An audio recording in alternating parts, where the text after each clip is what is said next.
negative utilitarianism Mhm. is the core moral philosophy of the cult, i.e., we will remove pain from people. And that ultimately leads to the logical conclusion that we need to not just kill all humans, but prevent any sentient life from ever evolving again. Like the cult is, I think, much more extreme than people think. And people can be like, no, it doesn't think that. You're being extreme. Go to a party with your progressive friends. Mention fertility rates are falling. Mention humanity may go extinct. I guarantee you, someone in that room is going to say, is it really that bad if humanity goes extinct? And then a number of them are going to be like, yeah, that's a good point. Is it really that bad if humanity goes extinct? If you don't realize that you are in an insane and dangerous cult, when that is a normalized idea, a normalized thought, like, I don't know what to say. Like, that's Right. like, wake up. You're in the people who want to end all human life. You are a supporter of theirs. The people who take your children and put them into a lifetime of debt. You are standing this organization. They are evil. The cult is a descendant of the imperialist European cultivars. It is not a native cultural group. This is just the newest iteration of European colonialism and genocide. Would you like to know more? We do sort of live in a world today that is controlled by a cult. Yeah. And it's something that we've talked about in other videos, but we've never really gone that deep on the subject because we talk about it so much that we're like, oh, there's no use in like a single video on this. But it would make sense to go deeper in on a video. If you look at the way that different cultural traditions and different religions relate to things like truth, Mhm. you can begin to contextualize the urban monoculture, or the cult as we call it, in the terms of these religious traditions. And what you see is it behaves in a way that is very similar to some of the more either inefficient or abusive traditions, but also that it is just a religion. But what's interesting about it and why this is important to talk about is never before in human history, to our knowledge at least, Mhm. has a cult-like structure, like crystalline structure, been spreading rapidly through like the heart of the most powerful elements of society. I guess you could argue that Catholicism kind of did this with the Roman Empire, but I don't even think the impact is nearly as profound. No, not as much. And it does Yeah. something very weird that no religion in history has ever done, Mm. which is it doesn't require that individuals who are supplicants to it state that they are in this cultural tradition. So Mhm. historically, cultural traditions were usually mutually exclusive, or at least things that you had to identify with. So Mhm. you had to say, if you became Jewish, I'm Jewish now, or Christian, I'm Christian now, or Muslim, I'm Muslim now. Mhm. The cult doesn't require this. You can be a member of the cult and call yourself whatever you want, identify however you want. In fact, that's one of the core things it promises, so that no matter how you identify yourself, that will be validated by the cult. Mm. But it changes all of your perspectives and the way that you have to relate to society in a way that is very consistent with a unified cultural practice. Mhm. So let me give an example here. So when I'm contrasting and comparing cultures, there's typically multiple ways a culture can relate to truth. So Okay. you can look at the Catholic way of relating to truth, which is truth should best be determined by individuals who have spent their lives studying a thing and then have been certified by a central bureaucracy. Credentials, yeah. Well, no, like a caste, like a priest caste that says this is what's Mm. true and this is what isn't true, and they've been Mhm. certified by central bureaucracy. Okay, fair. And then you have the Protestant, perception of truth, which is to say, well, that caste could become corrupted. There could be misincentives, Yeah. and therefore truth should always be determined by the individual. Both of these have negative externalities to these ways of seeing truth that are just not relevant to this conversation. Mm. If you look at the cult that controls our society right now, it has far moved in the Catholic direction, which is to say, Mm. truth should be determined by individuals who've spent their life studying things and have been certified by a central bureaucracy. The central bureaucracy it has chosen is the academic bureaucracy. So when it is determining what is true through its mouthpieces, so within a lot of cultural traditions, you have mouthpieces, people who sort of go out there and communicate to the members of that religion or that cult what is going on. So this would be the press in this structure. Mhm. And then when they're determining what's going on, they go to their priest caste, which is the academics, and they say what is true, what is not true. Right. Now, a lot of people will be like, yeah, but the scientific method is the best way to determine what's true. I believe that is not what academics practice anymore. They Anyone who is say it. honestly They viewing say the it's academic a scientific system method. today, it is not based on the scientific method anymore. Even they say it is, though. They say it is, but it's not. It's based on a weird system.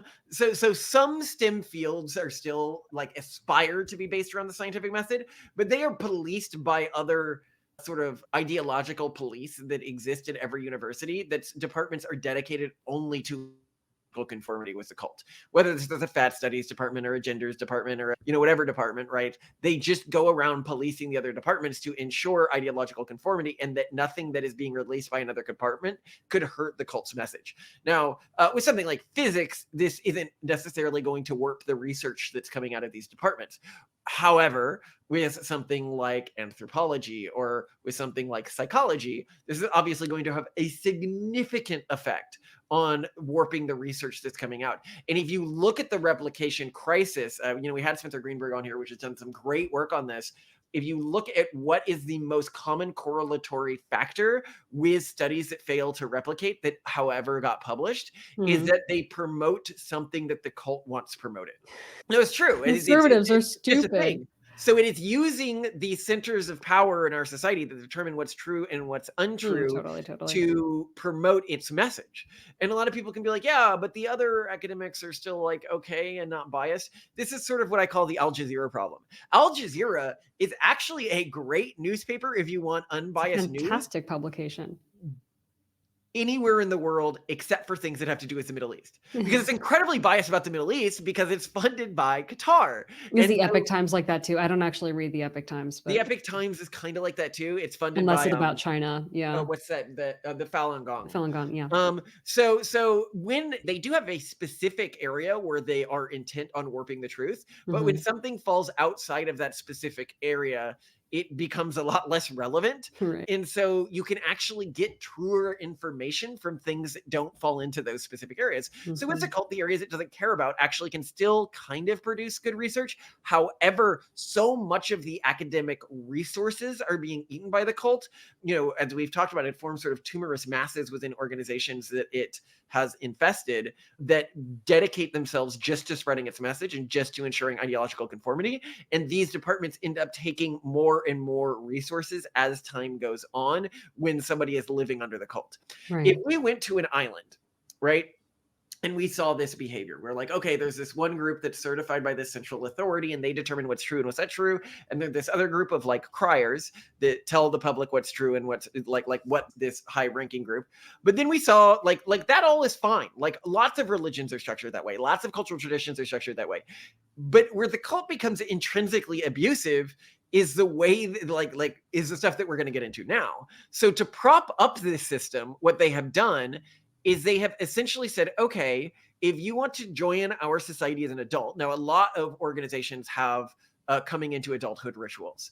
Typically, in these rituals, what happens is you are separated from your family. You go out with a group of people who are all around the same age as you, and Right. you undergo some sort of trial, either a hardship and then followed by a series of parties. Mhm. This is what college is.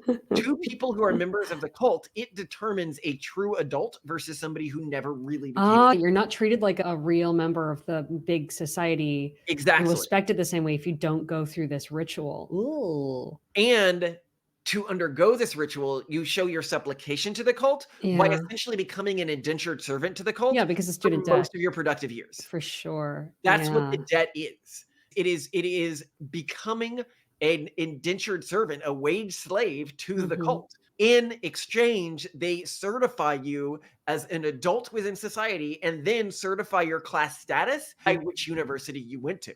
Mhm. Mhm. And again, Wow. this is coming by like I wouldn't feel comfortable saying all this if I hadn't beaten the system. I've got my MBA from Stanford. I've got my undergrad in neuroscience from St. Andrews, right?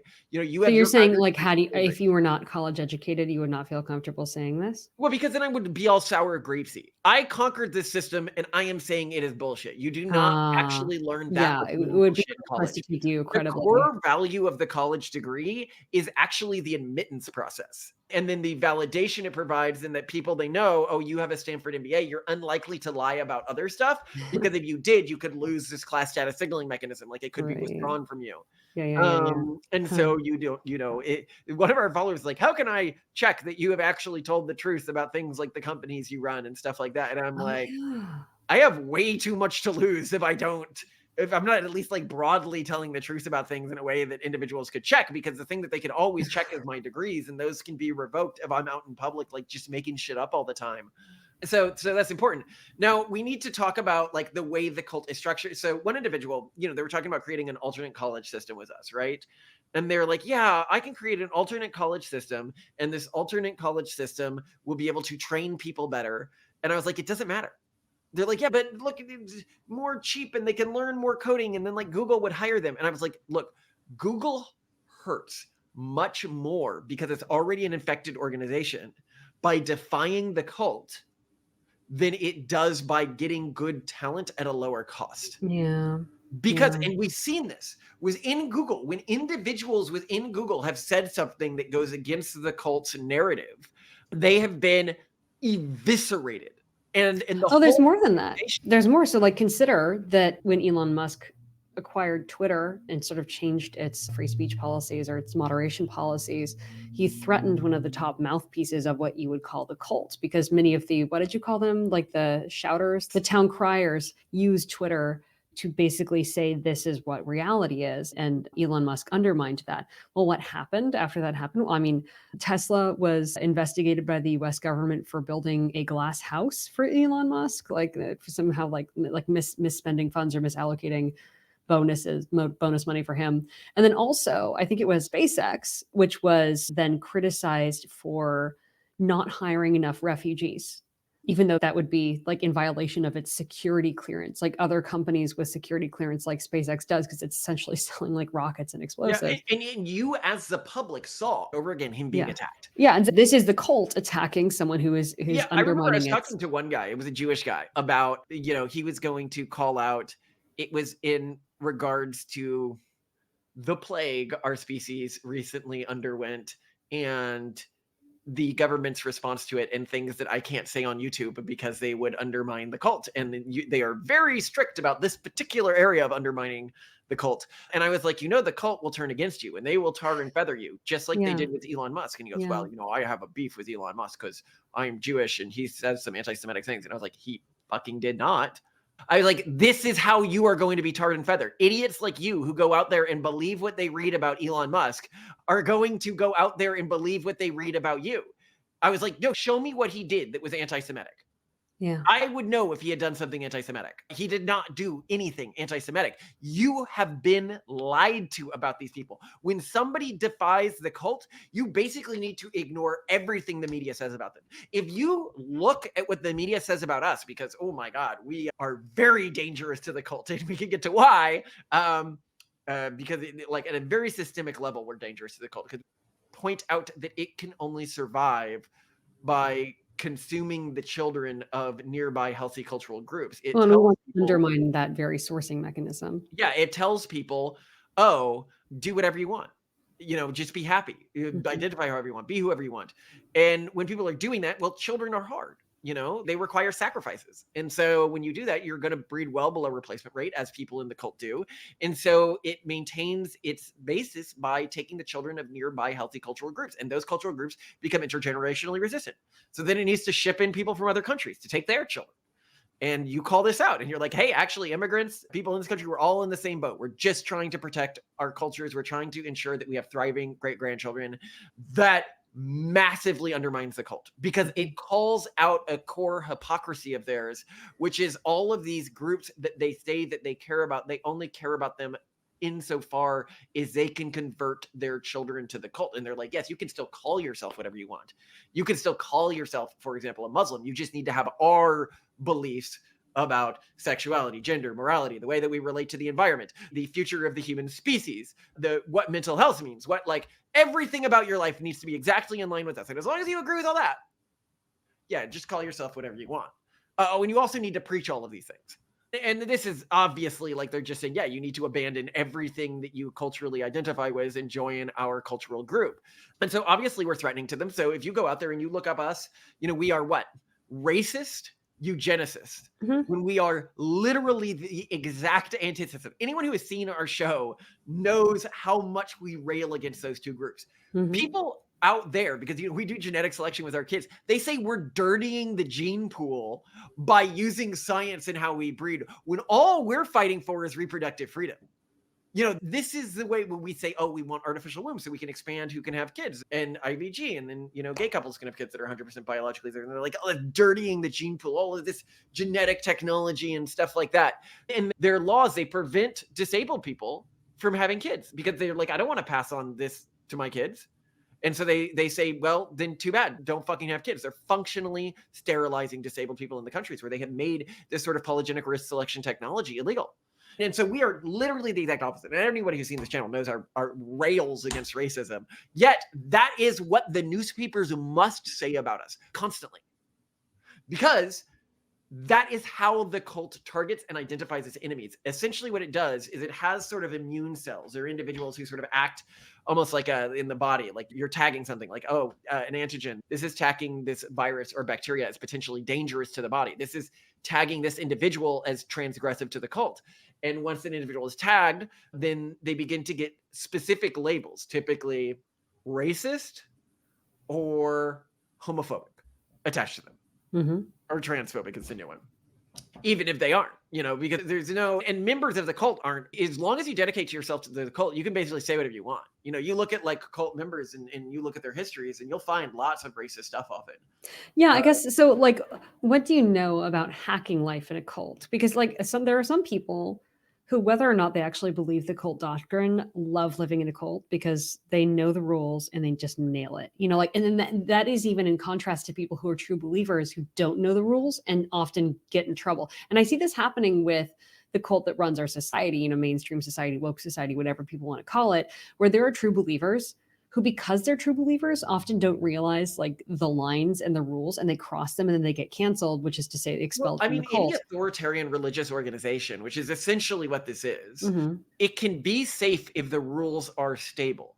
The Yeah. problem with the cult is the rules are not stable. I would not suggest Uh, anyone, no matter how much they so think it never benefits, try to play it. you cannot stay on its good side.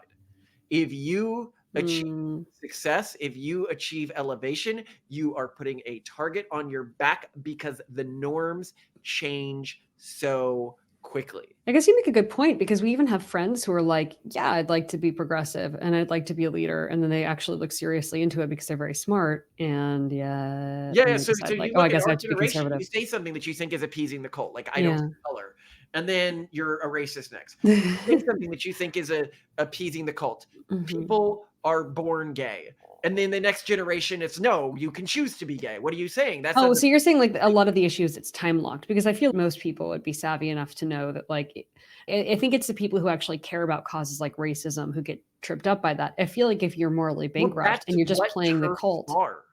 So TERFs, trans exclusionary radical feminists, they believe what the cult used to believe, which is that all humans are intrinsically equal, and that if you just weren't socialized to see gender, you wouldn't see gender. Blank slateism, Skinnerism, like this was mainstream psychology if you go back, 50 years ago or something. And it was what the cult was arguing. It was that gender is completely a social construct. And so, of course, these individuals now coming in, they'd be like, whoa, we were discriminated growing up for being women because of the patriarchy. And now these individuals are identifying as women, but women and men are actually no different at all. And so they're just identifying with an oppression that they haven't felt. They are just parroting the old rules of the cult because they actually believed it. They didn't understand that this was a religion and not a set of truths about the way the world functions. Hmm. And these individuals, as we say today, like an area where I know the cult's going to change eventually, is these individuals today are like, IQ is not a thing. In the future, people are going to say, like, hey, you, smart person, you were pretending you didn't see your systemic advantage over other people. That's a lot like pretending you don't see race. Pretending you don't see a systemic advantage you have over other people is not a moral position and is not a position in line with the cult's underlying value system. And so Eventually, these people will be crucified. But today, they think that they are parroting what the cult wants to hear. Same with transmedicalists. Like you look in the past, transmedicalists, it's people like trans is appropriate. Now they're being crucified. It changes. You can join the group that are looking for truth in this world. And these individuals aren't all the same. They don't all have the same moral frameworks. So a great example of this is Ayla, for a friend of the show, right? Ayla sees the world very differently from us, right? But she's willing to say whatever she thinks is true without fear of the cult. And it has caused many attacks on her. And so even though she's very different from us, she's in this wider group of people who are just, even if they may fail sometimes, looking honestly for the truth. Mm. And I think that this group of people is getting larger and it's becoming more of a threat to the cult intergenerationally. Yeah, I But think other she mechanisms. also, I mean, I don't think she would play it any other way, but she has made many personal sacrifices and has to do many things the average person would never have to do because of that choice to live in a truthful way. Yeah. Like, Yeah. there's a And again, big we're price not saying that we like approve of her lifestyle or anything like that. What we're saying is that she clearly is doing what she's doing, not because of the cult, but because she has like thought about it and believes it's the right thing to do. Yeah, And and she's also anybody not doing it because it's the easy way to do, because she's taking away the hard way. Yeah, anyone who's doing that, I have great respect for, and I will always stand them, whatever their position are, even if it goes wildly against the cult. The other thing that's important to remember, so there's other things that the cult do that is very much like a traditional cult. So one of the things that all cults do, and it's just a framework of cults, is they try to separate you from your support networks. Hmm. It's very important that cults separate the relationships you have with your birth culture and your family. Well, the emissaries of the cults, one of the core functioning elements of the way that the cult has evolved in our society is psychologists.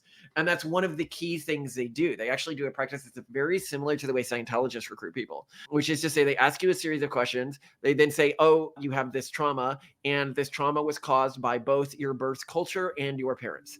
And only by continuing to see us can you ever feel healthy and happy.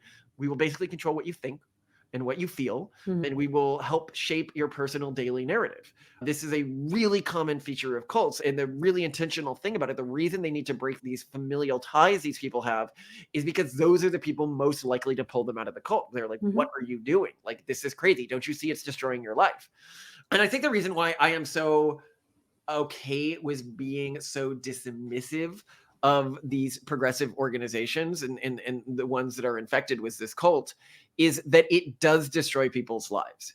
It says in the moment what people want to hear, which is do what you want, identify how you want, be who you want, whatever you want to do, just do it.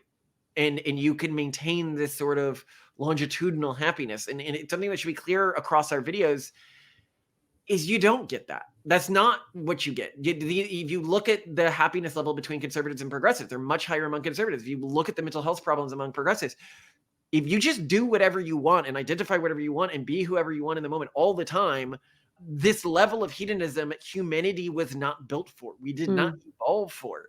And Mm. it destroys your mind. It makes you unhappy. It makes you feel unfulfilled. And it leaves you in a position where you feel this daily doomerism and depression. And you see this in the most indoctrinated members. They do not feel our species has a future. Yeah. And they'll point to things, and if that thing gets resolved, they'll point to something else. Whereas if you look at people from the more conservative positions, they're often less economically successful. They're often less privileged.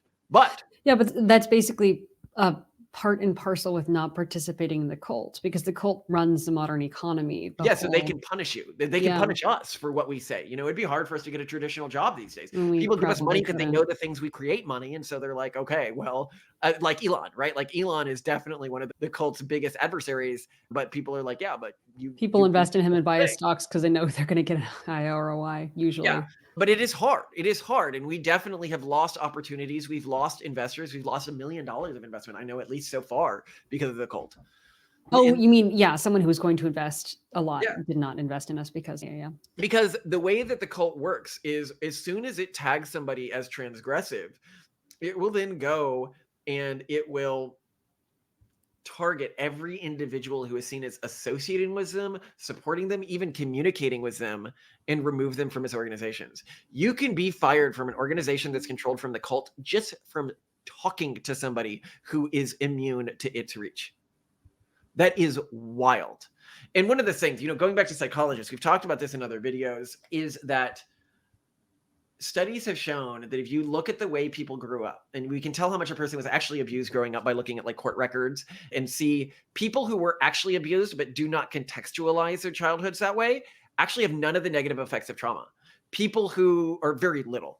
People who were not abused but contextualize their early childhoods as abusive have all of the effects of trauma, of actually being seriously abused. So it really turns out it's not actually being abused. It's the way you contextualize this. And this is really meaningful when the cult is using this as a tactic to ensure supplication of its members, because it is inducing real painful trauma in these individuals that they may not really have. And that's horrifying when you think about the level of unhappiness and dissatisfaction in the world that is perpetrated by the cult on its members through this mechanism that is used to ensure their supplication. Now, I want to be clear with all of this. None of this formed intentionally. Most religious groups actually don't form intentionally. They sort of like evolve from like, this works more than this. The psychologists who were more compliant with the cult ended up being promoted more by the cult. And the ones that had ideas that challenged the cult ended up being attacked in the same way as us, right? And it's because it's this organically evolving cultural unit that the iterations of it that outcompeted other iterations of it are the iterations that still survive. And it sort of evolved almost like a super virus when the internet and megacities sort of emerged, and humanity didn't really have any defenses against this. And this is how it's got as big as it's gotten and as dangerous as it's gotten. But it is no different from, you look at previous authoritarian theocratic societies. If an individual had ideas outside of that society, they were called a witch and they were burnt at the stake. And the cult does the same thing. Well, I mean, I would say that there's some subtlety in that we don't do it that way. That is to say, the cult does not destroy dissidents that way because it's actually more effective to not openly martyr someone. It's more effective to what we call in the Pragmatist Guide to Crafting Religion, shadow ban someone, where like you may not even realize when it's happening that it's happening, but you don't get the job, you don't get the invite to the party, you don't get the friends, you don't get the opportunities. And it's slowly, like, not everyone is flamboyantly canceled when they don't toe the line. Typically, and this is what just happens to you out. if you communicate. So the shadow banning is like the lower order punishment. And this is what happens when you communicate to somebody who's been martyred, somebody who has been basically had their career lit on fire or whatever, because they've been tagged as dangerous to the cult. You communicate with them, you get this shadow banning procedure. And this is why it's so effective at maintaining total control of society. We had a period in world history where, post World War I, really, I'd say up 1900s until modern time, where we actually had a genuinely pluralistic global dominant power, America, and then Europe, where genuinely people of different cultural groups could all make their voices heard. And you could be hired by, most companies if you were Jewish, if you were Baptist, if you were Catholic. And it moved more. Like, keep in mind, even when JFK became president, a lot of people were afraid to make him president because he was Catholic. Oh, right, so there was still a level of bigotry there. But we reached this sort of level of almost true openness in like the 90s, like the mid 90s. Like there was still some residual racism, some residual discrimination. But generally, everyone was okay with everyone else from different cultural groups. You could still be hired if you were like Catholic to the bone or Orthodox. And that didn't mean people would be nice That's to not you. true anymore. That's not true anymore. Yeah. There are companies that will openly say, okay, what's your perception on women? And if your culture has a perception of there are women, also companies that will not openly say, well, we can't hire any more cis white men, period. Yeah, I've actually heard this under the table stuff. So my dream multiple times was to become a professor at Stanford. And I wanted this like my entire, it was something I was really aiming for. It's why we did the private equity thing, because I knew that I went down this private equity path, the search fund path. A lot of professors had that background. And we were basically told under the table, oh, we can't hire straight white males anymore. But we've heard that not just for Stanford University. We've heard that for multiple nonprofit and for-profit institutions. Yeah, and to be clear, they actually said that there are some ways you could get hired as a straight white male, but you have to go through a different pathway than the one that you went through, which is one that shows much more supplication to the cult. So I can't come in as an I don't outsider even as a think straight that's white true. male. I don't even think that's true. I Well, think that hold on. I'm literally, just saying like, what they they can't said. They said afford. if you went through the academic pathway, if you went through the PhD instead of becoming like a famous intellectual outside of academia and then moved into academia, that's where we have the moratorium on this. If you went through the PhD and then went into academia through the academic system, like just complete supplication all the way through the priesthood class, you can still move into the system that way. And that was really disheartening to hear because growing up, I had such faith in academic systems. And what I realized, and I think what a lot of people don't realize, is how untested the way that academic systems rank internal hierarchy is. Like Hmm. this sort of cloud based citation network with departments that sort of police this and police other departments. This was not what academia was in the 80s. This is a very new system, the way it's operating now and at the scale it's operating now. And it does not appear to be sorting for competence or truth anymore, but more supplication to the cult. And there's still people out there who genuinely, care about what they're doing was in any cult, right? There's Scientologists out there who are just genuinely great people. And their face inspires like positive action after them. But you look at the leadership of the church, it's hard to say it's anything other than nefarious. And it's the same way with the cult in our society. It makes things worse. When it enters an area, it does not achieve what it says it's going to achieve. It increases inequality, often discriminated groups. You look at the most infected cities, you look at like the most democratic cities, and you look at the level of differential between like white and black income in those areas, and they increase. They're the highest in the US. You look at the most Republican cities, they're often lower. Why is this the case? Why is it? Because it doesn't care. Actually, it benefits from increasing the problems it says it solves. If you look at when the cult really began to dominate our society and you look at perceptions of racism, you look at perceptions of racial discrimination, they've all increased. You look at, for example, rape claims. They're much higher in infected institutions. The more infected, the more supplicant an institution is to the cult, the higher the number of rape claims you'll see in these institutions. And you could say, well, this is because people are more sensitive to rape. This is because people are more sensitive to racism. I would say if you talk to people who are outside the cult's reach, who are genuinely immune to it, whether it's your women friends or your black friends, were rapes actually more common when you were in these ultra progressive groups? They're like, yes, they were actually more common in those groups. Was discrimination actually bigger? Were people actually less intergenerationally thriving within your community when they were supplicant to these groups? And they'll say yes. And it's because it's obvious. It is the number one cause in our society of these ills right now. And it's not to say that historically that was true. Historically, many other groups were the number one cause of this, but it needs these social ills. If these social ills were to ever be actually addressed, it would lose its pull on its populations. Mm-hmm. And none of this is like thought about. None of this is nefariously the iterations. Yeah, none of this is intentional. Yeah. Yeah, the iterations of the cult, the iterations of the culture that lead to more inequality end up creating more fervent followers and thus spread further. Mm-hmm. They outcompete the ones that actually fix things because the ones that actually fix things and then fizzle out, they're no longer appealing to people in the area. That was the iteration that sort of was around until the 90s, right? It actually fixed a lot of stuff. But then that saner iteration of this culture died because it was, people left it. They're like, okay, problem solved. With a lot of stuff. And that's and to be clear, I want to be absolutely clear. I'm not saying that like LGBT rights were perfect in the 90s. I'm not saying that discrimination against communities of color were perfect in the 90s. But what I am saying is that people were trying to improve them, genuinely trying to improve them. The cult efforts no longer do that. And progress was made. Progress was made. Although, like, you progress can is not see how, as this cult spread, progress halted, and in some cases, one could argue it started reversing.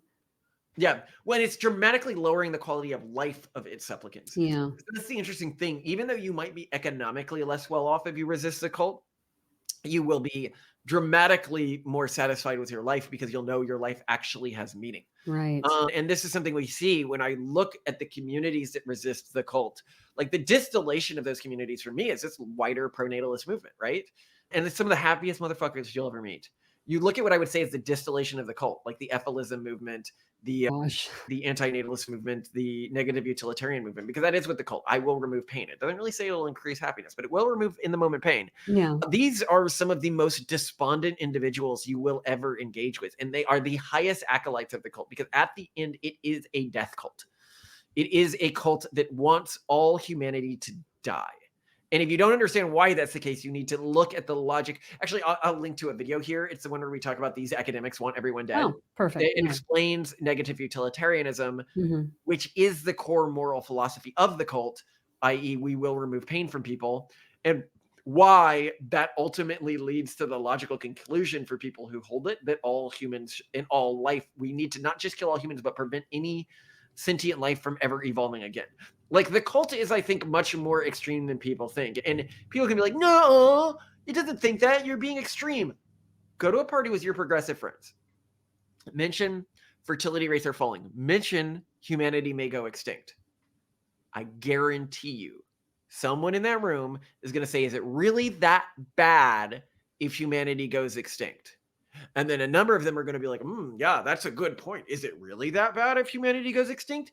If you don't realize that you are in an insane and dangerous cult, when that is a normalized idea, a normalized thought, like I don't know what to say. Like that's Right. like wake up. You're in the people who want to end all human life. You are a supporter of theirs.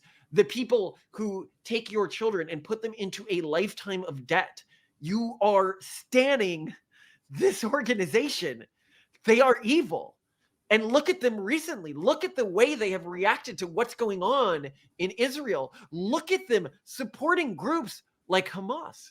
And you say, why is the cult anti Semitic? And as I've explained this before, the cult has to believe all differences between groups exist because of discrimination, not because of group differences, not because of cultural differences. They all exist because of discrimination and oppression. So if there is a group out there that is out competing other groups, well, if that group claims to be discriminated against, they're lying.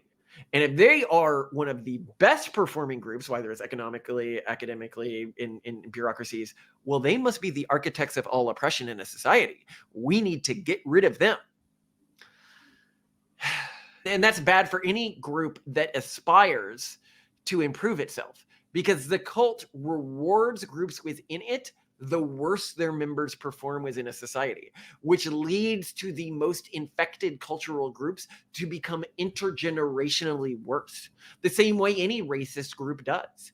Racist groups always get intergenerationally worse because, and you'll see this, like if you look around the world, right? Like if you look at a cultural group in the US that had intergenerationally persistent racism, they economically will perform worse than other groups, be they infected with the cult or not infected with the group cult. And something we made clear in one video is the cult, the progressives, they pretend they're not racist. Up until Obama was elected, your average white progressive voter was less likely to vote for a black president than your average white conservative voter.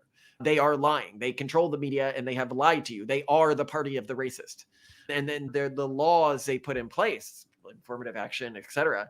They ensure that the communities that they rely on for votes cannot move up, cannot achieve equality within our society because they need them. They need them supplicant. It is disgusting. And people are waking up to this. People are waking up to this and it sees it. And that's why it's getting angrier and angrier. People are getting better at keeping their kids from being converted. And it is unable to motivate its members to reproduce. So it must become more and more aggressive in its control of our academic systems, in the bureaucracies. And it is heading towards a conflict. I'm not saying like a civil war or anything like that, but I'm saying a cultural conflict that I think will define the next half century, where the cult, as it begins to become increasingly mimetically sterile, becomes increasingly aggressive in its attempts to erase all of the cultures that are immune to it and take their children for itself. In the same way, I mean, the cult is a descendant of the imperialist European cultivars. It is not a native cultural group. It is not, this does not come from Africa. This does not come from Native Americans. This is just the newest iteration of European colonialism and genocide. And it will throw these big parades for these immigrant children after it's completely caused them to abandon everything that their ancestors believed in, culturally speaking. And it's I dare say, barely taken the time to remove the word white from these pride parades, which celebrate the erasure of these individuals' cultural ancestry. And I Oh. and I want to be clear about something. I support the LGBT community to high heaven. To high heaven, I support them. But like its bosom buddies Hamas, the cult likes building its operational infrastructure inside of things like hospitals. And by that, what I mean is it builds its operational infrastructure inside of the most vulnerable communities in our society, like the LGBT community. Because then when people are criticizing it, criticizing its most egregious actions, it says, oh, you're attacking the LGBT community, are you? You must be homophobic. Oh, you're attacking, this minority community. You must be racist. And the same way, oh, you've bombed this hospital that we had all of our operational headquarters in, and we were doing torture interrogation in, and we were, oh, whatever. And then when individuals of these groups turn against it, and I think that this to me, look at every right-leaning trans individual in the public media, even really politically neutral, whether you're talking about Buck Angel or Caitlyn Jenner, they have been eviscerated by the left, called Nazis, called racist, called demons, anything that they can throw at them. They have done everything they can to destroy their career because they do not actually believe that anyone can be trans. You can be trans so long as you supplicate yourself to the cult. You can be black so long as you supplicate yourself to the cult. Look at Biden's own word. If you don't vote for me, you ain't black. You cannot identify with these communities unless you completely supplicate your life to this cult. It does not care about these communities, and it is absolutely critical if you're in these communities that you recognize it is holding you down, that you recognize what it has done in the areas where it has intergenerationally had powers, the cities that have intergenerationally been under democratic rule, what has happened to the minority populations in those cities. Anyway, I am going to go because we do have to pick up the kids. I love you to death, Simone, and I'm sorry this ran long. I love you too, Malcolm.